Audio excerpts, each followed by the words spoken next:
Algumas pessoas hoje dizem que as empresas, em particular as corporações multinacionais, dominam o mundo. É difícil imaginar que qualquer tipo de organização humana possa domar as grandes barreiras naturais da América do Sul. Mas uma empresa acreditou que poderia.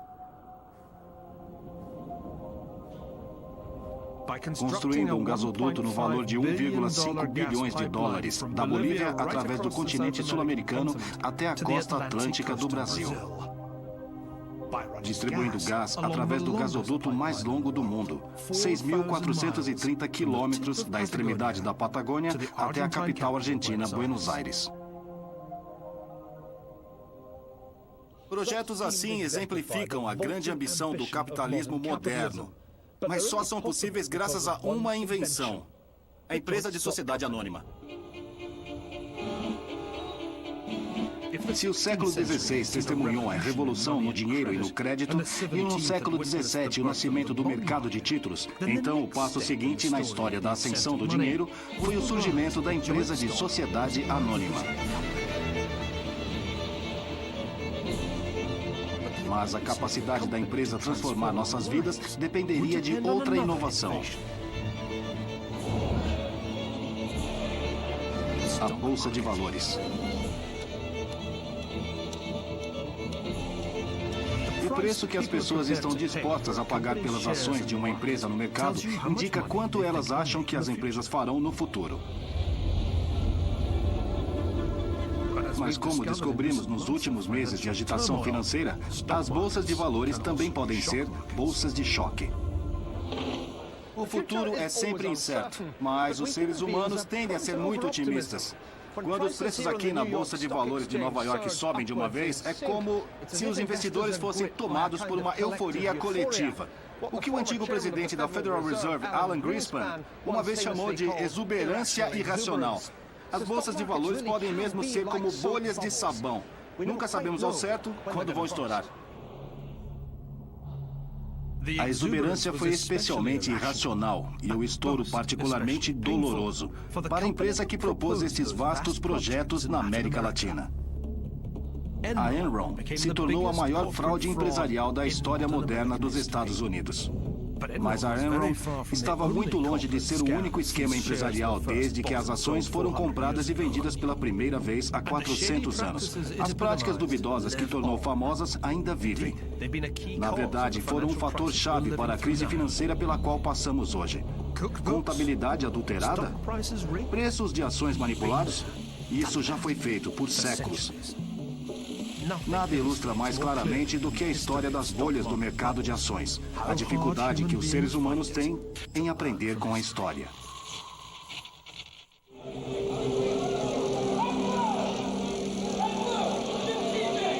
A ascensão do dinheiro. Bolhas de sabão.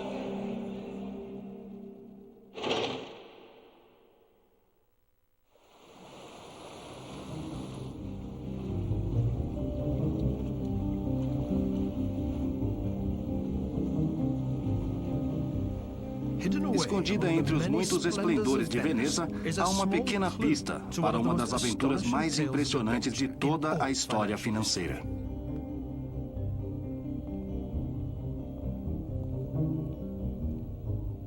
Em honra e memória de John Law de Edimburgo, distinto controlador do Tesouro dos Reis dos franceses. Este é o local de repouso final do homem que inventou a bolha do mercado de ações. Um escocês ambicioso, assassino condenado, jogador compulsivo e gênio financeiro imperfeito. Não só causou o primeiro ciclo de subida e queda nos preços dos ativos, também provocou indiretamente a Revolução Francesa. Houve um tempo em que John Law foi dono de um quarto do que hoje são os Estados Unidos, tendo perdido tudo no primeiro colapso financeiro da história. De Edimburgo para Amsterdã, para Paris até aqui em Nova Orleans e finalmente em Veneza. A história de Law é um conto clássico de ascensão e queda. Também é uma história que se ajusta bem aos nossos tempos. Guardado aqui no armazém do Museu do Estado de Louisiana está o único retrato conhecido de John Law. Aqui está ele. Com esse olhar firme e ambicioso, é com certeza um escocês em busca de algo.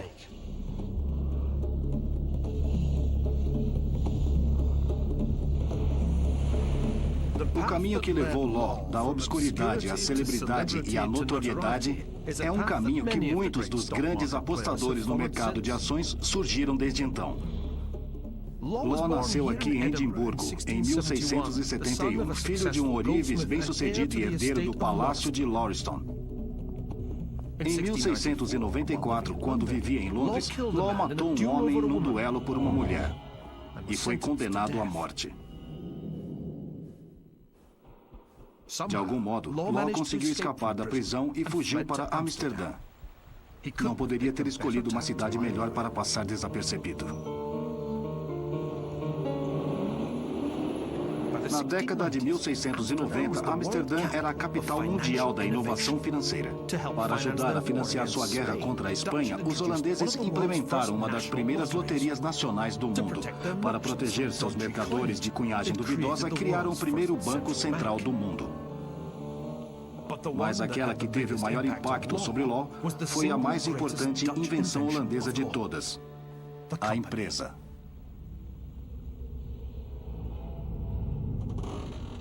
A história da empresa começou 100 anos antes da chegada de Law, quando os mercadores holandeses se espalharam por todo o mundo, da ilha de Manhattan ao Cabo da Boa Esperança. Mas foi a Ásia que se tornou o alvo principal da expansão comercial dos holandeses. Por quê? As Índias Orientais eram tão atrativas por causa disto: especiarias. Pimenta, cravo, noz moscada, gengibre. Os europeus as desejavam para dar sabor aos seus alimentos, mas também para conservá-los. Tradicionalmente vinham por terra através da rota das especiarias. Mas o plano dos holandeses era desviá-las por um caminho mais longo, porém mais rápido, pelo mar. Esse aroma pungente era o cheiro do dinheiro que fariam.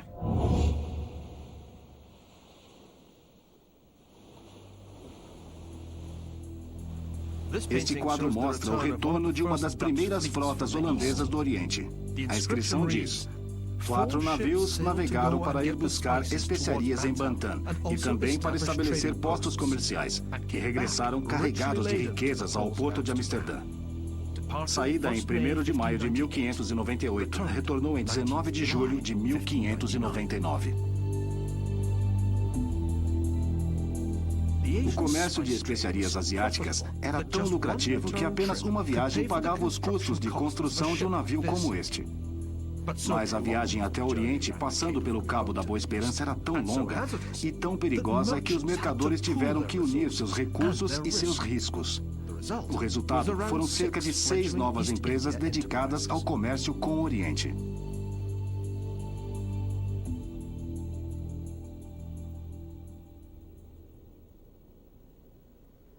Em 1602, após iniciativa do governo holandês, estas diversas empresas juntaram-se para formar a Companhia Unida Holandesa das Índias Orientais, ou Verenigde Oost-Indische Compagnie.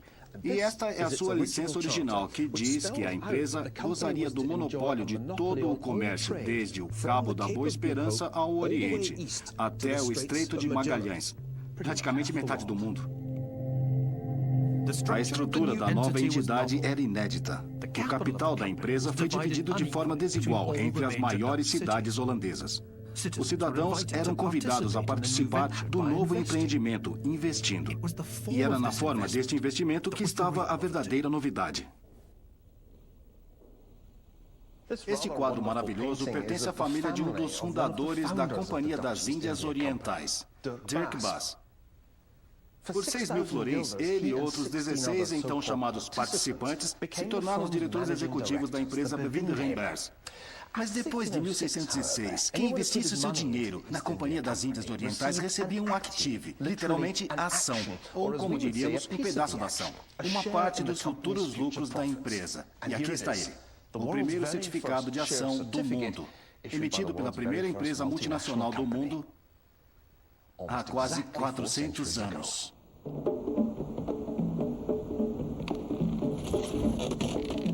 Três anos depois, Bass e os outros diretores declararam que todos os acionistas que quisessem recuperar o seu dinheiro não poderiam ser reembolsados, mas teriam que vender suas ações a outro investidor. Então, de um dia para o outro, nasceu um mercado para as ações da empresa. O primeiro mercado de ações do mundo. Esta invenção mudaria a face do mundo financeiro para sempre, pois criou um mecanismo através do qual os preços das compradores e vendedores. E como o escocês renegado John Law não poderia deixar de perceber, a troca dessas ações empresariais estavam tornando os primeiros acionistas do mundo muito ricos de fato.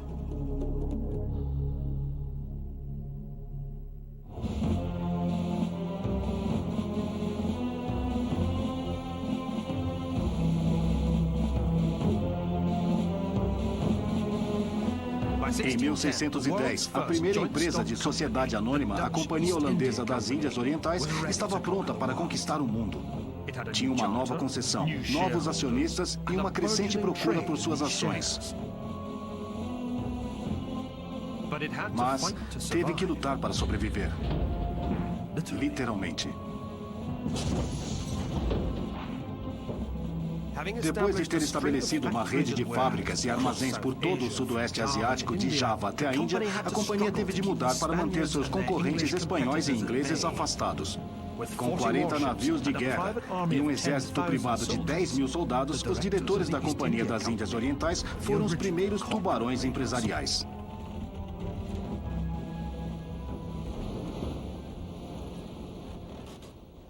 Para a Companhia Holandesa das Índias Orientais, o poder de fogo e o comércio internacional andavam de mãos dadas. Mas a chave para o sucesso da companhia não estava apenas nos seus canhões, como estes a bordo do Batavia, o orgulho da sua frota. Como todas as grandes empresas, sabia combinar economias de escala com custos de transação reduzidos. É o que os economistas chamam de externalidade de rede, a capacidade de reunir informação entre múltiplos empregados e agentes. O Batavia era tanto um navio de guerra quanto uma empresa multinacional. A grande empresa interligada era simplesmente mais eficiente. Foi por isso que, na década de 1620, já tinha estabelecido um monopólio sobre as exportações e especiarias da Ásia para a Europa. A primeira multinacional do mundo estava tornando seus acionistas tremendamente ricos. Estou olhando aqui para o registro original dos acionistas da Companhia Holandesa das Índias Orientais e literalmente todas as pessoas daqui eram vencedoras. Se tivesse investido 1.000 florins na empresa quando ela foi criada em 1736, o seu investimento valeria 7.000. Durante toda a sua vida, a empresa pagou um dividendo médio anual de 16,5%. Praticamente todos os seus lucros eram distribuídos para os acionistas. O investimento inicial de Dirk Bass era de 6.000 florins. Se transformou numa fortuna de 500.000 florins.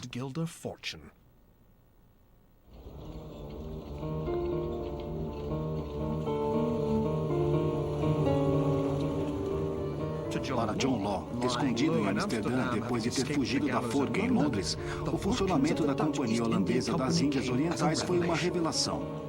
Law vivia daquilo que ganhava nas mesas de jogo, mas era fascinado pelas relações entre a companhia com seus escritórios esplêndidos em Hoogstraat, a bolsa de valores mais próxima, onde as ações da companhia eram negociadas, o Banco de Amsterdã. Mas Law percebeu que faltava algo neste sistema financeiro holandês.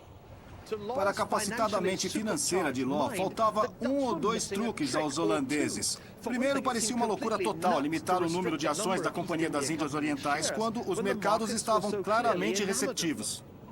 Law também ficou intrigado com o conservadorismo do Banco de Amsterdã.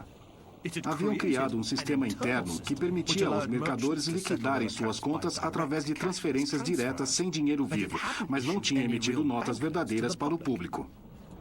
A ideia começava a tomar forma de uma mudança inovadora das instituições que Law encontrou ao chegar aqui em Amsterdã, apenas combinando as propriedades de uma companhia de comércio monopolizado e um banco público, e o céu era seu limite.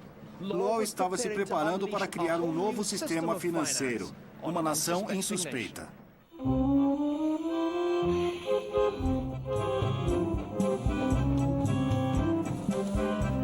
Em 1716, John Law chegou em Paris. Acreditava que a França seria o laboratório ideal para o que seria a maior experiência na história do mercado de ações. Mas por que os franceses lhe deram a oportunidade?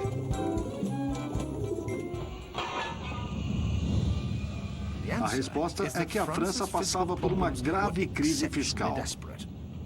O país estava afundando em enormes dívidas públicas como resultado das guerras de Luís XIV. Quando o rei Sol morreu em 1715, o Duque de Orleans, que ocupava o cargo de regente para o jovem rei Luís XIV, encontrou um país à beira da sua terceira falência em menos de um século. Era a oportunidade perfeita para Law, o economista rebelde e autodidata que tinha desenvolvido suas teorias entre o cassino e o mercado de ações. A ambição de Law era reavivar a confiança econômica na França, com a criação de um banco baseado no modelo holandês, mas com a diferença de que este banco iria emitir papel-moeda, como esta nota de 500 livres. À medida que o dinheiro fosse investido no banco, a enorme dívida do governo seria consolidada. Mas, ao mesmo tempo, e esta era a parte mais importante do sistema de Law, o papel-moeda iria restaurar o comércio francês. E, com ele, o poder econômico da França. O governo real ganhou duas vezes. A consolidação significava que suas grandes dívidas seriam magicamente transformadas em ações no banco de Law. Ao mesmo tempo, o monarca ganhava a capacidade de imprimir quanto dinheiro quisesse. Como Law escreveu, eu mantenho que um príncipe absoluto que saiba governar, saiba aumentar ainda mais o seu crédito e encontrar os fundos necessários a juros mais baixos do que um príncipe limitado em sua autoridade. No crédito, o poder supremo deve residir nas mãos de uma só pessoa. O poder absoluto estava nas mãos do Duque de Orleans, que vivia aqui, no Palais Royal, muito próximo do apartamento de Law, no Place Vendôme. Foi para ele que Law apresentou seu novo projeto. O prêmio seria nada menos que o restabelecimento do poder francês através da engenharia financeira. Mas esta era apenas metade do engenhoso plano de Law. Como Law escreveu, o banco não é a única, nem a mais grandiosa das minhas ideias. Produzirei um trabalho que surpreenderá a Europa através de mudanças mais poderosas do que foram produzidas pela descoberta das Índias. A segunda parte da ideia de Law era a criação de uma grande empresa detentora de um monopólio, a Compagnie d'Occident, a Companhia do Ocidente.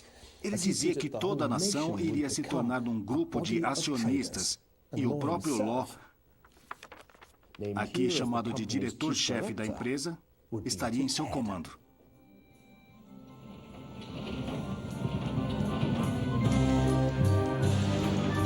O foco desse esquema tremendamente ambicioso estaria na América, onde os franceses reclamaram uma vasta extensão de terra em ambos os lados do Mississippi, a Louisiana. O regente concedeu à empresa de Law, que mais tarde seria a Companhia do Mississippi, o monopólio sobre o comércio com a nova colônia.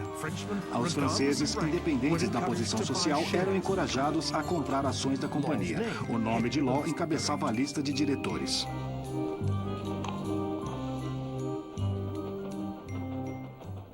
Em termos atuais, o que estes documentos nos dizem é que Law estava tentando obter uma reflação. E por que não? Em 1716, a França encontrava-se em depressão e o papel-moeda de Law ajudou a estimular a recuperação. Ao mesmo tempo, o que ele estava fazendo estava transformando uma dívida pública grande e mal gerida em ações por meio de um recolhimento de impostos privados e de uma empresa comercial. Como não gostar de tudo isso? Numa febre de especulação em massa, o valor das ações da Companhia do Mississippi disparou, do preço original de 500 livres para 5.000 no dia 4 de setembro. Em dezembro de 1719, já tinha atingido os 10.000. Rua Quincampoix. E foi aqui que tudo aconteceu. Aqui era onde o escritório de Law ficava, na Rua Quincampoix. Podemos imaginar as cenas de frenesi aqui, quando metade de Paris desceu por esta viela estreita, desesperada por um pedaço da ação. Quanto mais alto era o preço, mais ações eles queriam comprar. Era um caso clássico de retroalimentação do mercado.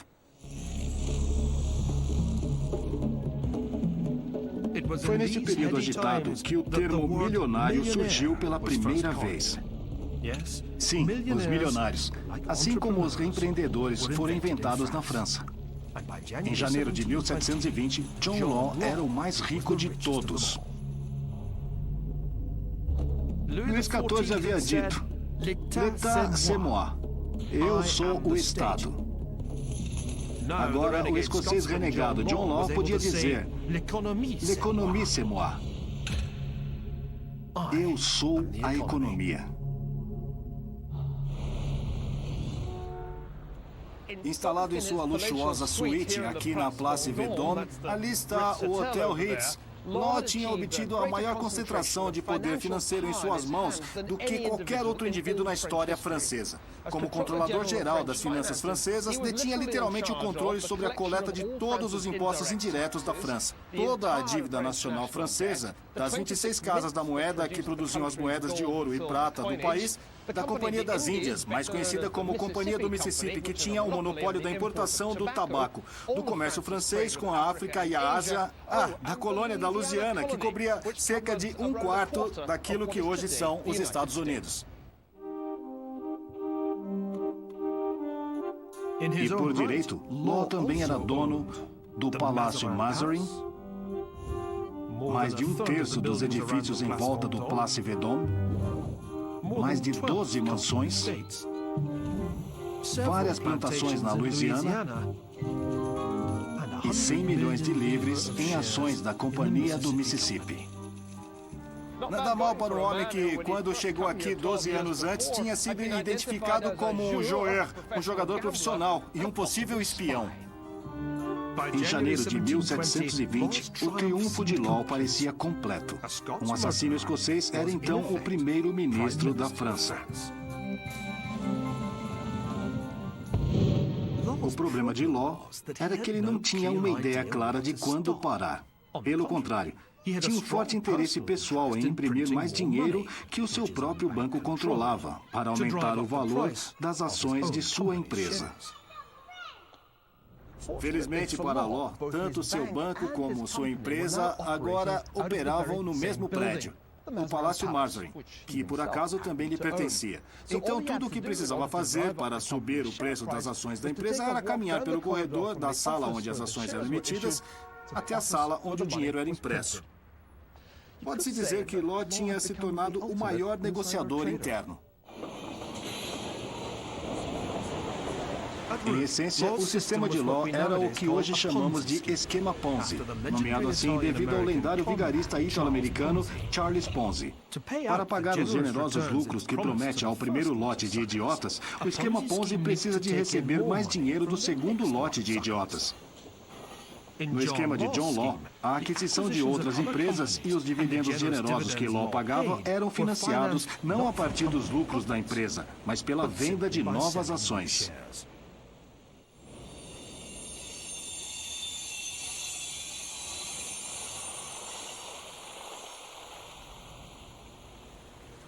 Mas como todos os esquemas Ponzi, o efeito do sistema de Law foi a criação de uma bolha insustentável. Law tinha reflacionado a economia francesa com uma combinação de papel moeda e confiança pública. Mas, infelizmente, sua bolha estava prestes a estourar.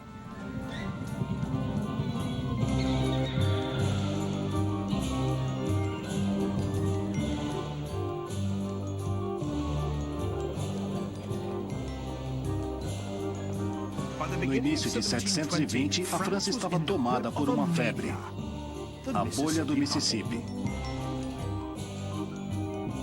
Mas o homem responsável, o escocês renegado, assassino e jogador John Law, que se tornou mestre de toda a economia francesa, estava à beira de descobrir uma lei inviolável das finanças.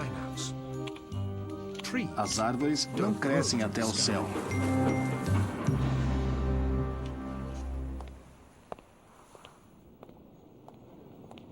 De acordo com a campanha de relações públicas de Law, os lucros enormes que ele projetava viriam da colônia francesa da Louisiana, que ele passava a ideia de ser um jardim do Éden, habitado por selvagens amistosos e nobres dispostos a trocar grandes quantidades de bens exóticos.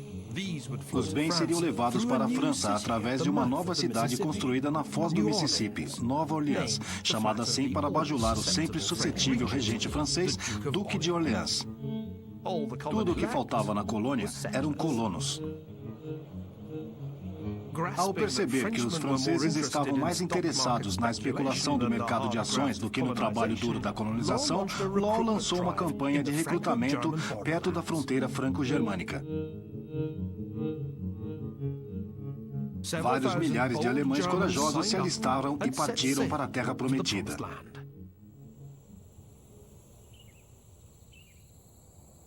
Eles acabaram aqui. Essa triste vista da Louisiana foi a primeira que os imigrantes tiveram. Um pântano infestado de insetos. Em menos de um ano, 80% dos colonos morreram de fome ou de doenças tropicais como a febre amarela.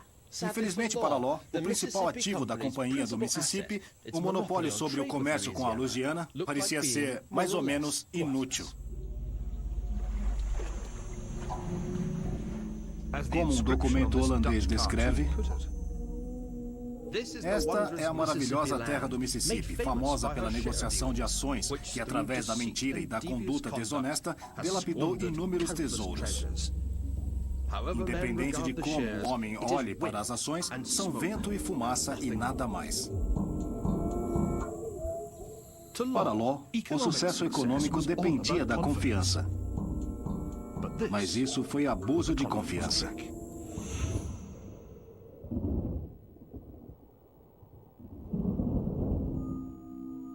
Em Paris, começaram a circular os primeiros rumores de que nem tudo estava bem com o sistema de Law. O valor das ações da Companhia do Mississippi começou a cair.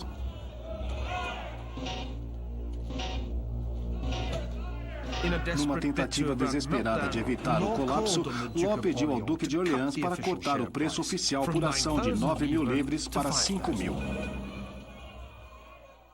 Isto foi quando os limites do absolutismo real, à base do sistema de Law, se tornaram evidentes. Em poucas semanas, o preço por ação estava em queda livre. Multidões revoltadas se reuniram na porta do Banco de Law, atiraram pedras, quebraram janelas. Em dezembro, as ações tinham perdido mais de 90% do seu valor.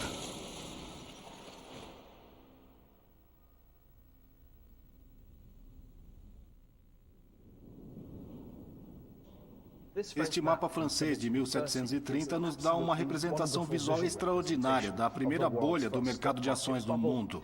Aqui no topo está a deusa Fortuna, despejando bens de seu chifre da abundância. Aqui estão os investidores felizes recebendo suas ações da Companhia do Mississippi das mãos de querubins. Mas abaixo estão outros querubins rasgando as ações, ao lado de uma prensa despedaçada. E existem mais do que querubins soprando bolhas. À direita estão 4 homens com olhares muito infelizes. Um deles está se preparando para cometer suicídio, caindo sobre sua espada. Como se fosse furada por uma espada, a bolha do Mississippi estourou.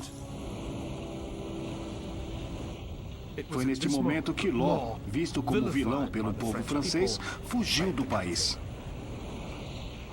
Nunca mais viu sua esposa e sua filha.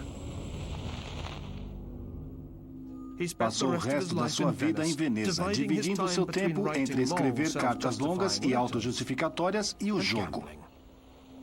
Morreu em 1729.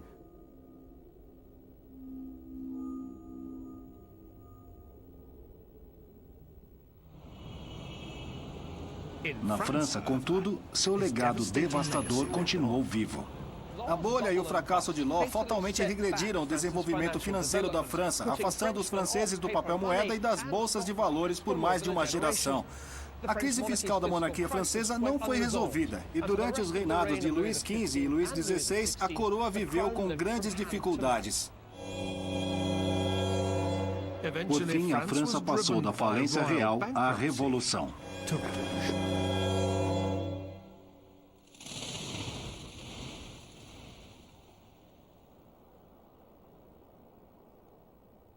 A bolha do Mississippi de 1719 foi a primeira bolha especulativa da história.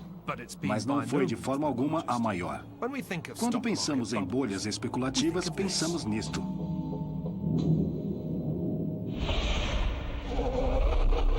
O pesadelo que atormenta a finança mundial e que regressou nos últimos meses para nos atormentar é de que pode haver sempre um colapso que se equipare ao grande colapso de Wall Street, que começou em 24 de outubro de 1929, a Quinta-feira Negra. Nos 3 anos seguintes, o mercado de ações dos Estados Unidos caiu impressionantes 86%, atingindo o seu ponto mais baixo em junho de 1932.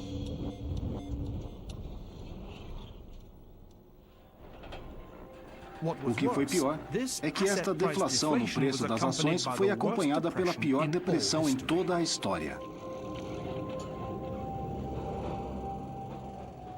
Nos Estados Unidos, a produção caiu a quase 1/3 e o desemprego atingiu 1/4 da população ativa.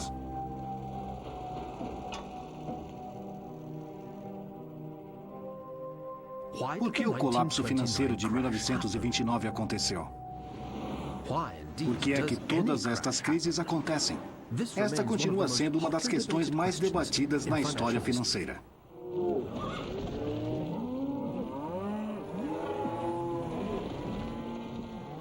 Existe todo tipo de explicações técnicas para o colapso das bolsas de valores, mas no fundo, tudo se resume ao comportamento de manada. No mercado de touro, quando os preços das ações estão em alta, até os investidores mais inteligentes podem sucumbir ao que o antigo presidente do Federal Reserve americano, Alan Greenspan, chamou de exuberância irracional. Mas quando a manada muda de direção, às vezes reagindo a só uma mudança do vento, seu humor também pode passar de euforia à tristeza. A manada foge em pânico. Quando uma vaca se assusta, esse medo se espalha para o resto da manada e elas fogem. As outras não sabem por que estão com medo, só sentem medo e correm. O medo se sobrepõe a qualquer pensamento racional. Até tudo terminar. No jargão do mercado, os compradores se transformam em vendedores, os bois em ursos. Apesar da metáfora zoológica, a questão é que os mercados são espelhos da psique humana. Como Homo sapiens, estão sujeitos a mudanças de humor, da ganância ao medo. Podem sofrer depressões e, às vezes, podem viver colapsos terríveis.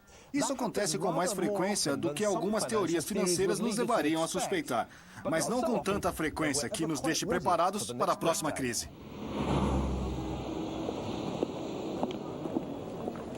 Se as oscilações dos mercados financeiros pudessem ser estatisticamente distribuídos como a medida da nossa altura, dificilmente haveria crise. A maioria dos meses ficaria dentro da média, com apenas alguns números com altos e baixos extremos. Convenhamos, não são muitos que medem mais de 1,20 de altura ou mais de 2,40.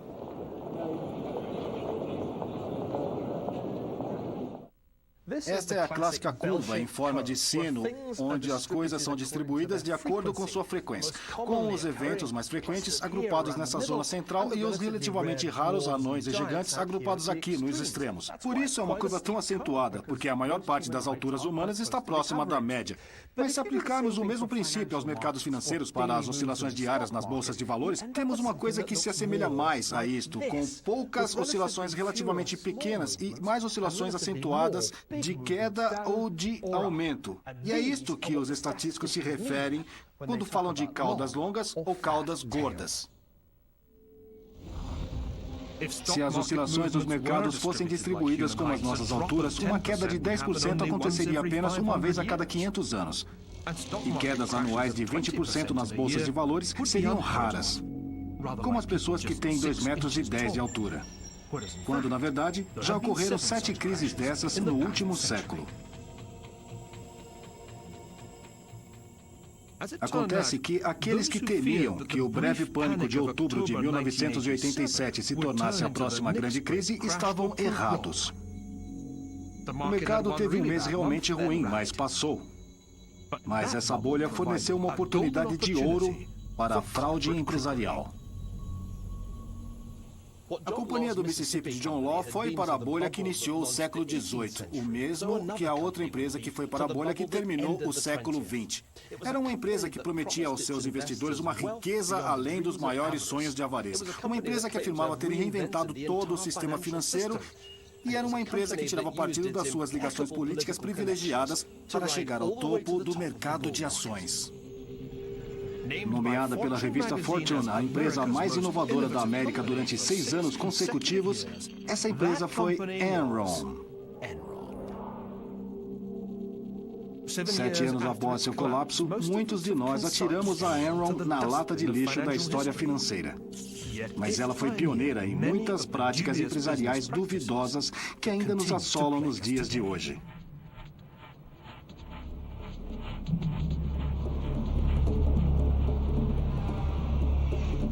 Nos 3 anos, até agosto de 2000, as ações da empresa energética de Houston atingiram um valor espantoso. No início, uma pequena empresa de gás do Nebraska, a Enron, era agora a 5ª maior empresa dos Estados Unidos, com receitas declaradas de 111 bilhões de dólares. A Enron era a menina dos olhos de Wall Street.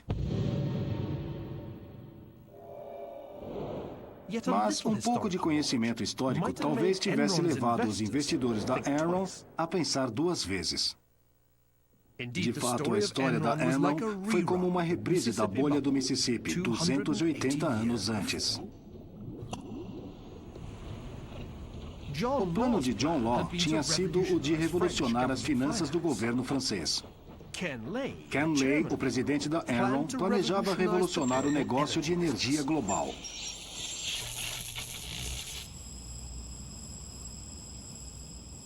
Por anos, a indústria foi dominada por enormes companhias públicas que tanto produziam a energia, extraindo gás e gerando eletricidade e as vendia aos consumidores.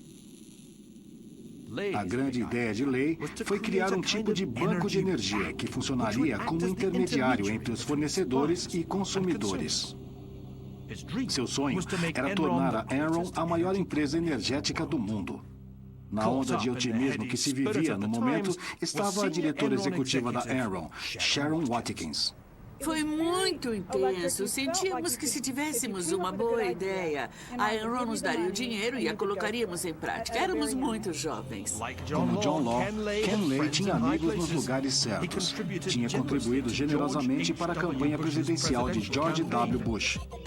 Como presidente, Bush promoveu a aprovação da legislação que liberalizou o setor de energia. Bem no topo da onda de privatização energética, a Enron arrebatou ativos por todo o mundo. Só na América do Sul, a empresa tinha negócios na Colômbia, Equador, no Peru e na Bolívia, onde instalaram um enorme gasoduto através do continente até o Brasil. E graças à intervenção do amigo pessoal de Ken Lay, George W. Bush, a Enron adquiriu uma posição de controle na maior rede de gás natural do mundo, aqui na Argentina. Mas, acima de tudo, a Enron negociava. Não só em energia, mas em praticamente todos os antigos elementos da Terra. Água, fogo e ar. Chegou até a negociar velocidade de internet. A Enron originou seu surto em Wall Street muito semelhante ao da bolha do Mississippi. Apesar dos avisos contra a exuberância irracional, o frenesi nos mercados foi potencializado pelo presidente do Federal Reserve norte-americano, Alan Greenspan.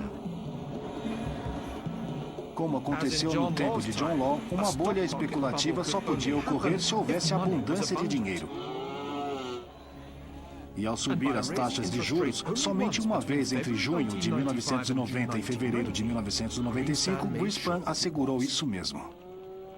Os retornos para os investidores foram imensos, mas também para os gerentes aqui no quartel-general da empresa em Houston, que eram generosamente incentivados com ações de compra. E no espaço de apenas 3 anos depois de 1997, o preço das ações da Enron subiram muito próximos de 5 vezes, em menos de $20 por ação, para mais de 90. Era a Companhia do Mississippi acontecendo de novo.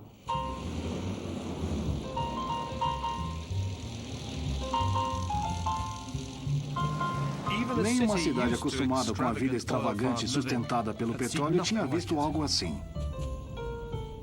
Era aqui que Ken Lay e os executivos da Enron viviam, em River Oaks, o bairro mais exclusivo de Houston. No último ano da sua existência, a Enron pagou a cada um dos seus 140 principais executivos uma média de 5,3 milhões de dólares. As vendas de automóveis de luxo bateram recordes. Recebíamos bônus equivalente ao salário anual multiplicado. Não ficamos satisfeitos por receber uma porcentagem, talvez 75% do salário anual. Não queríamos porcentagem, queríamos 2 vezes o salário anual, 3 vezes, 4 vezes o salário anual, como bônus. E Lay, o pilar da sociedade, exigia os mais elevados padrões morais para a sua empresa. A Enron é uma empresa que lida com todos. Com a maior integridade, cumprimos todas as regras, mantemos nossa palavra, cumprimos o que dizemos e assumimos nossa palavra. O único problema é que, assim como o sistema de John Law, o sistema da Enron era uma fraude elaborada. El Paso? Olá, aqui é o David da Enron. É que não há muita demanda de energia e estamos ficando preocupados. Nessa gravação, um executivo da Enron discute com a companhia elétrica de El Paso como deixar os consumidores da Califórnia reféns, fechando centrais de distribuição para limitar o fornecimento de eletricidade. Se vocês desligassem uma central, quanto tempo levaria para religá-la? 3 ou 4 horas? Isso mesmo. Bom, então se não tiver problema, pode desligar uma? Tudo bem.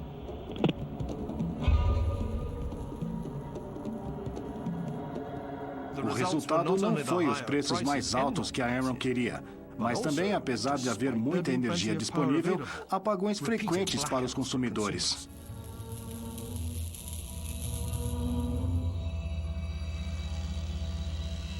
O dinheiro da Enron foi roubado de muitas maneiras. Os ativos declarados da empresa eram muito inflacionados. Mas sua principal inovação financeira foi tirar suas dívidas do balancete e escondê-las no que chamam entidades de propósitos especiais, com nomes dúbios como Chuco e Raptor.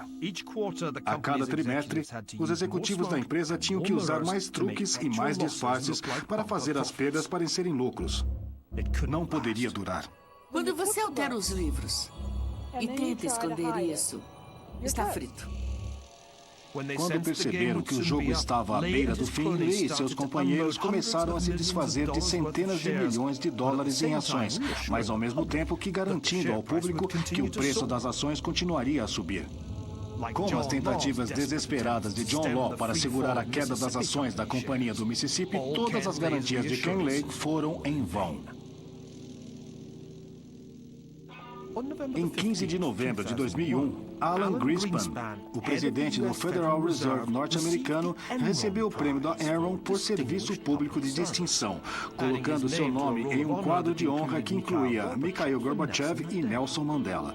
Greenspan o mereceu, porque sem as suas políticas monetárias no fim dos anos 90, a bolha da Enron e a bolha da internet que coincidiu com ela teriam sido impossíveis. Apenas 2 semanas depois da cerimônia de entrega do prêmio, a Enron abriu falência.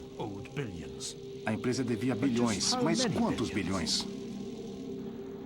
Quando a Enron declarou falência em dezembro de 2001, se reuniu com seus credores para dizer... Pessoal, sabemos que no nosso balancete tínhamos informado 13 bilhões de dólares de dívidas de longo prazo. O verdadeiro valor das dívidas é de 38 bilhões de dólares. Eram 25 bilhões de dólares de diferença do valor do balancete. Ficou chocada com esses números? Sabia que havia problemas, mas não estava na escala? Sim, todos nós ficamos muito chocados.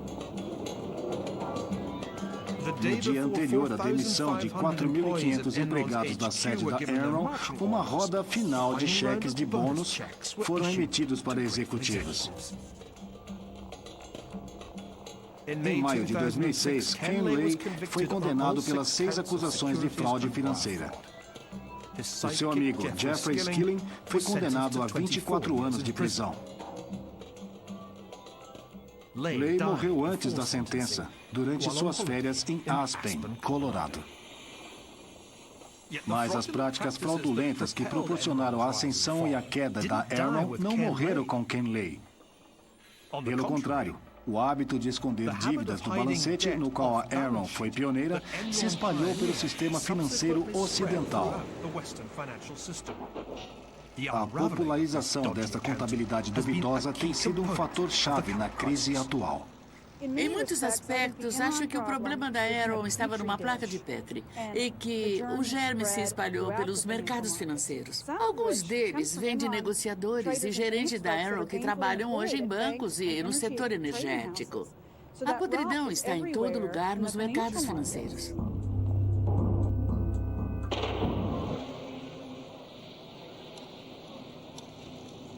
A empresa de sociedade anônima de capital aberto é realmente uma instituição miraculosa. Mas ao longo da história financeira, sempre houve algumas empresas desonestas, assim como tem surgido ocasionalmente mercados irracionais. De fato, os dois andam de mãos dadas, pois é precisamente quando os tolos fogem de uma forma mais desesperada que as pessoas se deixam levar mais facilmente. Já dizia o provérbio.